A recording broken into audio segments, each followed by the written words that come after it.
இவங்க டோனி ஜோசப்பும் ரிச்சர்டும் மார்ட்டினும் அமெரிக்க ஹார்வர்ட் பல்கலைக்கழக பேராசிரியர் பெருமக்கள். தெற்காசிய முழுமைக்கும் பரவி வாழ்ந்தவர்கள் தமிழர்கள் தான். மற்ற இனங்களெல்லாம் அங்கு வந்து குடியேறியவர்கள்ங்கிற ஆய்வு கட்டுரையை நிறுவுகிறார்கள். புரட்சியாளர் அம்பேத்கர் இந்த நிலப்பரப்பு முழுதும் பரவி வாழ்ந்தவர்கள் இந்திய துணைக்கண்ட முழுக்கும் தமிழை தாய்மொழியாக கொண்ட நாகர்கள் தான் என்கிறார். என்னுடைய மூதாதைகளின் மொழி கூட தமிழ் தான் என்கிறார். இந்த நாட்டை என் நாடு என்று சொந்தம் கொண்டாடி கொள்ள ஒரே ஒரு இனத்திற்கு தான் உரிமை உண்டு, அது தமிழர்களுக்கு மட்டும்தான் என்கிறார். எல்லா மொழிகளும் மனிதனால் பேசப்படுது உலகத்துல. சில மொழி பிறந்து சிறக்கும். என் மொழி சிறந்தே பிறந்தது. இயற்கையின் மொழி, இயற்கையின் மொழி. ஏன்னா அது ஆதி மொழி. ஆதியில் காடுகளில் மனிதன் வாழ்ந்த போது அவன் எழுப்பிய ஒளியில் இருந்து ஆ ஏ ஓ தொலை தூரத்திற்கு அழைக்க அவன் எழுப்பிய ஒளி இன்னும் தமிழ்ல இருக்குது. ஆ ஏ ஐ ஓ அதெல்லாம் இன்னும் இருக்குது. அதனாலதான் ஆதி மொழி தமிழ் என்று அறிஞர்கள் வரையறுக்கிறாங்க. இப்ப எல்லா மொழியும் மனிதனால் பேசப்பட்டது. என் மொழி மட்டும்தான் இறைவனால் பேசப்பட்டது. மணிநெற்றி உமிழ் சங்கன் தலால் புரை சுடர் கடவுள் தந்த தமிழ்ங்கிறான். இறையனாரே சிவபெருமானை தந்த மொழிடாங்கிறான். நிறைமொழி மாந்தர் மறைமொழி தானே மந்திரம் என்பங்கிறான். தனியா மந்திரம் தேவையில்லை, தமிழே மந்திரம்ங்கிறான்.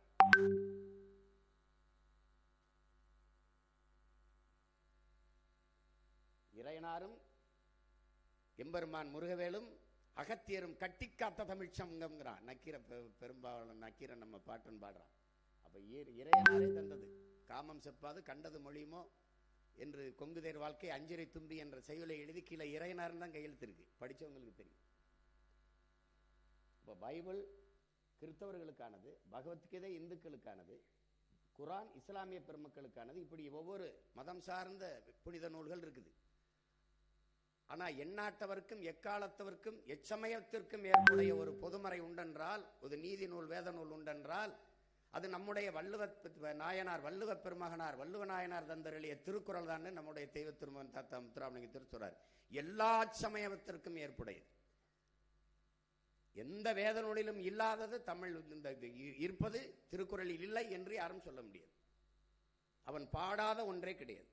காதலை பாடி, காமத்தை பாடி, குடும்பத்தை பாடி, அரசை பாடி, வேளாண்மையை பாடி, எல்லாம். நாங்கெல்லாம் ஒரு கோட்பாட்டை புதிதாக வகுத்து கொள்ளல. அவனை வகுத்து தந்துட்டு போயிட்டான். குடிதலி கோலோச்சு மாநில மன்னன் அடிதொலி நிற்கும் உலகு முறை செய்து காப்பாற்றும் மன்னவன் மக்களுக்கு இறை என்று வைக்கப்படும். உருவசியும் ஓவாப்பினியும் செருவகையும் சேராது இயல்வது நாடு. எல்லாம் பாடி தந்துட்டு போயிட்டான். மணி நீரும் மண்ணும் மலையும் அணிநிலர் காடும் உடையது அரண். அஞ்சாமை ஈகை அறிவு ஊக்கம் இன்னான்கும் எஞ்சாமை வேந்தருக்கு அழகு. வகுத்து இதன்படி நின்று ஆட்சி செய்டான்ட்டான். கடைசியா எனக்கு என்ன சொல்றான்?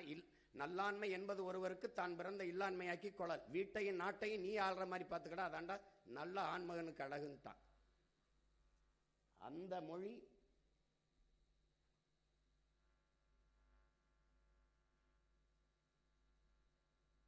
உலகில் இந்த மொழிகள் எல்லாம் தோன்றுவதற்கு முன்பு இறைமகன் இயேசு தோன்றி 500 ஆண்டுகளுக்கு பிறகுதான் ஆங்கிலம் வருது.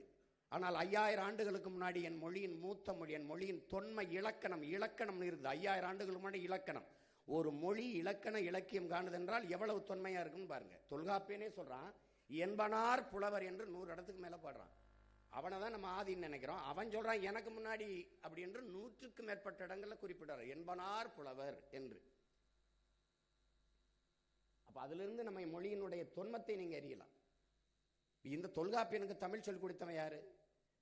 இன்னைக்கு பல்கலைக்கழகங்களை நம்ம ஆய்வு செய்யறோம், திருக்குறளை படித்து இன்னைக்கு பேசுறோம். எழுசீர் எழுசீர்ல ஒரு சொற்பிழை பொருள் பிழை எந்த பிழையும் இல்லாம ஒருத்தன் எழுதியிருக்கான. அவனுக்கு தமிழ் படிப்பிச்சவன் யாருன்னு தேடினீங்கன்னா நம் மொழியின் ஆழம் உங்களுக்கு தெரியும். இந்த மொழி என்பது மனிதனின் உழைப்பிலிருந்து தோன்றியதுங்கிறார் மார்க்ஸ். ஆதியில காடுகளில் வாழ்ந்தவன் எழுப்புறான், தொலை தூரத்தில் இருக்கிறவன் அழைக்கிறதுக்கு ஓ ஐயோ அந்த ஒளிகள் தான் இன்னும் அப்படியே தமிழ்ல இருக்கிறதுனால அது ஆதி மொழி. 50,000 ஆண்டுகளுக்கு மூத்தது என் தாய்மொழி என்று நம்ம தாத்தா தேவனைய பாவான தன் ஆய்விலே நிறுவுகிறார். அதாவது நம்முடைய தாத்தா பாவலரேறு முன்னந்தோன்றிய நிலத்தில் மூத்தவர், மூத்த தமிழ் மொழி குணர்வில் மூத்தவர், தென்னன் பாண்டியன் குமரி குடிமயர், திசையெல்லாம் பரந்துலகை அளந்தவர், இன்னரும் இயலிசை நாடகமையாத்தவர், எந்திசை வாய்மையால் ஆண்டவர், இந்திய நாவலன் தேயத்து இறைமையர், என்ன வியப்படா இவர்கள் தமிழர்கள்ங்கிறார்.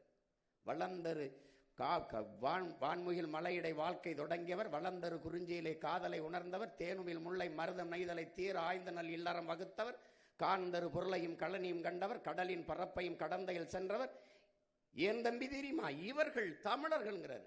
அப்படிப்பட்ட மொழி நம் மொழி என்பதை உலகில் நன்கு கட்டமைக்கப்பட்ட மொழி, நன்கு